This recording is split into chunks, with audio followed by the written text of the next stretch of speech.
On today's PMEA's Take Note podcast, we are continuing our series of talking to 2023 All-State Festival conductors. Today, we are speaking to the All-State Chorus and All-State Orchestra Conductors on today's PMEA's Take Note podcast.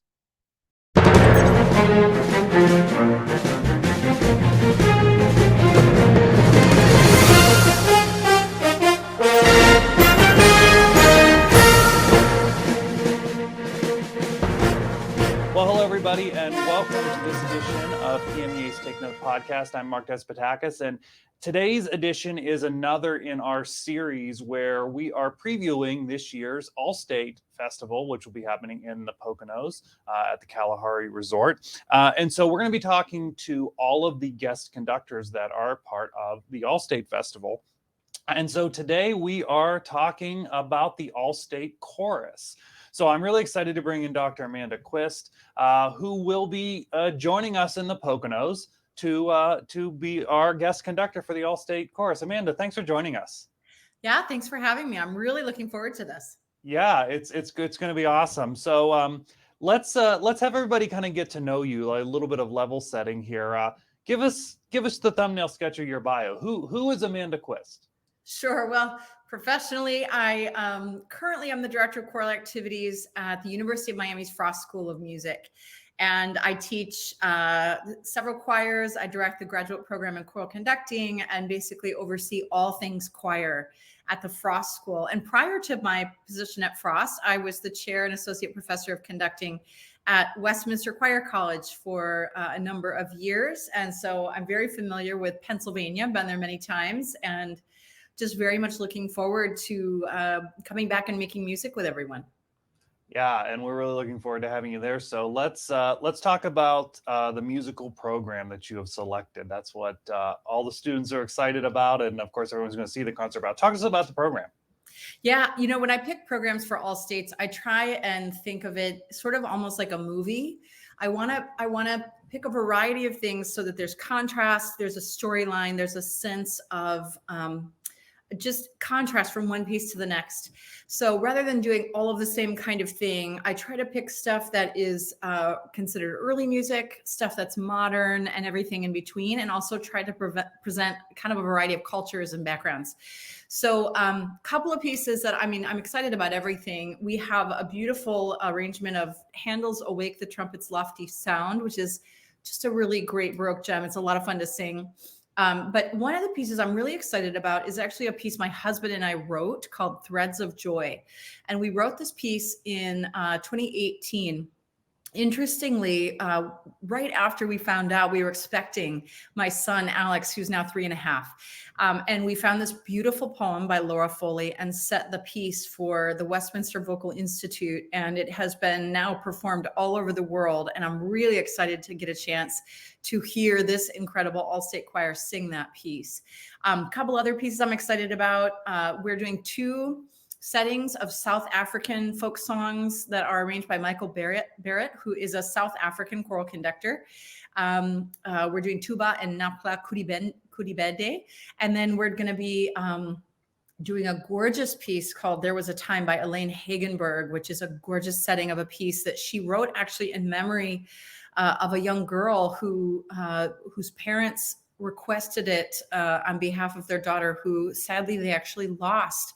But Elaine wrote this piece for them and for her. And her favorite song was Somewhere Over the Rainbow. And if you listen to There Was a Time, you'll hear little quotes of Somewhere Over the Rainbow throughout the piano and the vocal parts. And it's just really stunning. And then we'll also do an arrangement of Stacey Gibbs' Witness. So wide variety of pieces, and just can't wait to get to all of it with you. Yeah, I think that's awesome when you provide a whole variety of things for the students. But I think what's really cool and they should really take advantage of is getting to work on a piece of music with the actual composer there conducting them. What a cool thing. I imagine you've been able to do that a few times, and I'm sure that's just really neat for the students. Yeah, we love it because we can have conversations about why we wrote things the way we wrote them, how it reflects kind of our story, what we're hoping to get from the piece. But most importantly, we want the students to be inspired by all of the repertoire. So I feel like a variety of things tends to be a good way to approach a variety of people, because different people like different things. And the most important thing is we walk away from this feeling changed and renewed and inspired. So that's the goal. Yeah, well, I'm sure there's a guarantee that that's going to happen. So you kind of hit on it, you know, answering my next question here. But like, you know, what do you really hope that the students are going to get out of this entire experience of being in the All-State Chorus? Yeah, you know, it's such a unique thing and experience. I remember being in high school and being in my all-state choir my senior year, and standing there with 200 plus other singers, all of whom were certainly talented, but also excited to be there, and people who love to sing together. And that's kind of a rare thing, to have that many people of kind of like goals and interests together. And the sound that a group like that can make is pretty life-changing. I remember when I did an all-state, I walked away from it feeling like I had a sense of an epiphany, a sense of knowing more about who I was and what I wanted. And as I started to enter into my college career, and I ultimately became a choral conductor, of course, but I don't know that I knew that immediately, but I certainly was inspired in that direction after my experiences like this. And I think most importantly, they walk away realizing that this exact choir is only going to happen in this moment in time, this group of people. And there's something really special about that.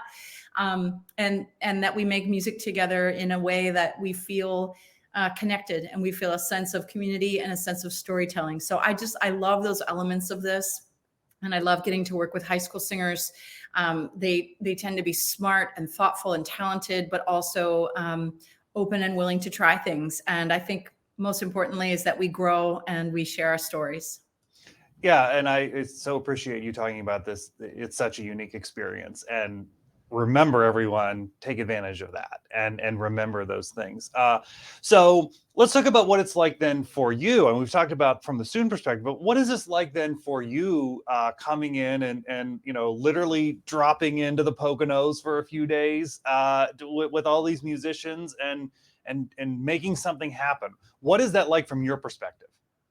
Yeah, you know, I love the Poconos. My husband and I used to vacation there all the time when we lived in New Jersey. So when we had an opportunity, up we'd go.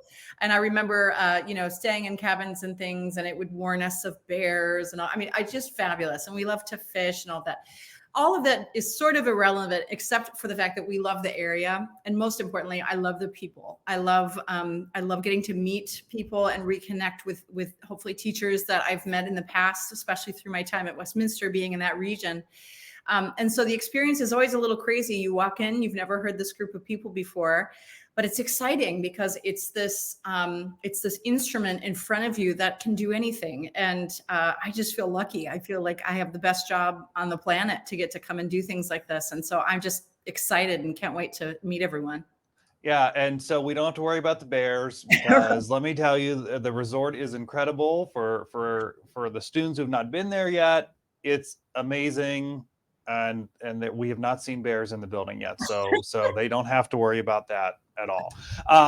Okay, so what's the one thing that you would want students to know about you before they arrive at the Poconos, before that first downbeat happens? Oh man, that is a difficult question to answer. You know, I think just to know how much I care about them and their experience. And to know that I'm doing this for them. I'm doing it because I'm hoping that they will be changed by it, that they will connect with someone in the room, that they'll fall in love with music even more than they've already done. And that's kind of where I'm coming from. I'm a person who is a mom. I have a 3-year-old son. I hope one day he'll sing in an all-state like this. I'm married to a jazz musician, so you'll hear little bits of that in some of our musical selections. And just most importantly, that I'm just really passionate about this. I love making music with people. It's kind of what gets me up in the morning. So just can't wait to do it. Yeah, awesome. Well, we are really looking forward to you being there, you being with the students, and then that culminating concert to see and hear this incredible program you've put together. So, Dr. Amanda Quist, we will see you soon in the Poconos, and thanks for taking some time to talk to us today. My pleasure. Thanks for having me. Can't wait. Absolutely. All right, we are continuing to talk to more All-State guest conductors. As you can see, joining us now, Dr. Timothy Dixon, who will be conducting the All-State Orchestra. Tim, thanks for joining us. Oh, my pleasure. Thanks for having me. I'm so excited to be doing this and really looking forward to working with the students this year. Yeah, looking forward to having you here in the Poconos in a very short time. So let's start. Help folks who don't know you, and very particularly the students who don't know you. Could you give us a kind of a quick bio, a thumbnail sketch of who you are? Yeah, absolutely. I'm Dr. Tim Dixon. I'm director of orchestras at Messiah University in Mechanicsburg, right outside of Harrisburg, and I live in Camp Hill, right next to Harrisburg. And I'm also the music director of the American Youth Philharmonic, which is a youth orchestra based in the Washington, D.C. area, Northern Virginia. I've been at Messiah now for about 20 years, and before living here in Pennsylvania, I was at the University of Iowa, where I was actually a doctoral student. And before that, I was a public school teacher in Ohio, just north of Cincinnati, for a couple of years. I graduated from Miami University in Ohio and Michigan State University and the University of Iowa. Fantastic. All right. Well, certainly all of that combined experience will be put on display as you're working with the All-State Orchestra. So let's talk a little bit about the musical program that you've selected for the 2023 All-State Orchestra. Give us some insight into that. Sure. Well, I'll tell you, selecting a program for an ensemble like this is always very exciting. It's a little nerve-wracking, and it's a little tricky. So we have a lot of things we're trying to balance, right? Making sure everybody's engaged in playing, making sure the students are working with really great music, and hopefully playing some pieces they've never played before and never been in a situation where they could play before. And I think we've got that with this program. So students will be performing 3 pieces. We'll begin with late 19th century piece, the Joyous March by Emmanuel Chabrier. And it's a brief, quirky, interesting little march that will just kind of warm us into the concert. Second piece is called the 7 O'Clock Shout by Valerie Coleman. Valerie Coleman is I'll say young, because she's younger than I am, American composer, currently active. And this is a piece that was written to honor the frontline workers in the pandemic, and the COVID-19 pandemic. And interestingly, it's a piece that was commissioned by the Philadelphia Orchestra, premiered by the Philadelphia Orchestra, but as you might guess, for a piece that was premiered in 2020, it wasn't a conventional kind of premiere. It was premiered virtually. So like many students who I'll be working with, they had the experience of recording the musicians recording their parts and submitting them and having them edited together in what became the premiere piece. But it's a really beautiful kind of anthem, a beautiful piece. And the major work is the finale of Mahler's First Symphony, his Titan Symphony. And it is a Titan. It's a big piece. It's a challenging piece, but it's a really exciting piece. And I think it's going to be a great opportunity for students to get to perform a piece like that otherwise they're not likely to be able to perform. So it's a tough piece. Yeah, what a wonderful program. I'm particularly looking forward to the Valerie Coleman piece. Just really respect her work and what she's put out there. So wonderful to be bringing that to some All-State students to perform. So talking about the students, what are you hoping that they will get out of this experience of being in the 2023 PMEA All-State Orchestra? Well, I tell you, just talking about the challenges of selecting the right program, that sort of goes in with this. This should be one of their pinnacle musical experiences. And I have a goal that's no short of that. I mean, I think that this experience for them should be, just from a quality of playing standpoint, yes, but just the excitement of this kind of music making at this level and these pieces. And I really want this to be something that these students 20 years from now look back and say, this is this was really one of the great moments of my music making in high school, and that excitement of that beautiful sound that happens when you get a group of all-state players all in one place. That's what I'm looking forward to for them.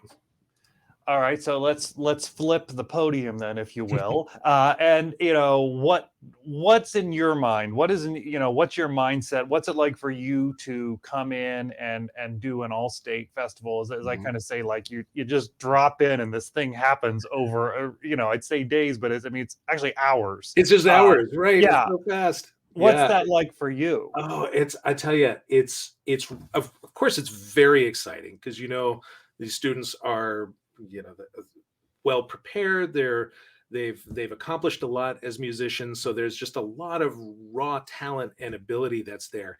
It's also a little unnerving, honestly, because I think one of the greatest things we ever do as an ensemble is turn a group of 60, 80, 100, 150, however many people are in one room, and turn them not into 150 individuals, but into one thing, one organism that kind of moves together. And the responsibility that's big, it always feels big. So it doesn't matter how many times I'm doing it, how many times I'm working with different all-state groups, region groups, whatever, and anywhere in the country where I've been, there's always I have this real nervous excitement going into it because the responsibility is big. And but boy, it sure is exciting. It never fails to be among the most exciting stuff I do. And I know how important these experiences are for students. I mean, I know in my own experience, looking back as a student, these were some of the formative musical experiences I had that led me on the path that I went. So it's exciting, it's nerve-wracking, and it's exciting. So it's doubly exciting. Yeah, I really appreciate that you say there's like that nervous excitement for you, because I'm sure many of these students coming feel that. I'm sure you felt that as a student. I felt that as a student. Absolutely. When I was in these ensembles. So it's good for them to know that you not only understand that feeling, but share it. Yeah, absolutely. And something that has certainly I've learned over my life and still continue to learn, and that students may be learning too, is that nervousness and excitement feel kind of the same. Like they feel you do kind of the same stuff in the body, and they really overlap a lot. So it's not it's not if you're feeling nervous going into something, that's not a reason to think anything is going wrong. No, it's probably going right. It means a lot to you, and that's that excitement makes it all happen. Yeah, for sure. All right. So for the students watching this, all right, I want to know, what is the one thing that you would want them to know about you before that first downbeat of rehearsal? That I'm going to do anything I can over these couple of days to get them to have a great musical experience. And so sometimes I look silly on a podium and sound silly. Sometimes I'm, I'll say unexpected things to try to get that to happen. But it's always because I want them to have an amazing experience. And I know they'll come in with that same kind of commitment too. I know. But if they come in with that, then we're going to have a great experience together. And I'm just really excited about it. Well, I'm so glad you're excited about it. I'm sure the students are excited about it. We are all excited about it, as we always get for the All-State Festival. So Dr. Tim Dixon, thanks for joining us today. Thank you very much. Looking forward to seeing you here really in a very short amount of time. I know, it's coming up soon. Kalahari and the Poconos. Yeah. That's right. Yeah. Looking forward to it. See you soon. Thanks. And thank you all for joining us on this edition of PMEA's Take Note podcast. We want to thank our sponsor, the Grove City College Department of Music. We'll see you next time.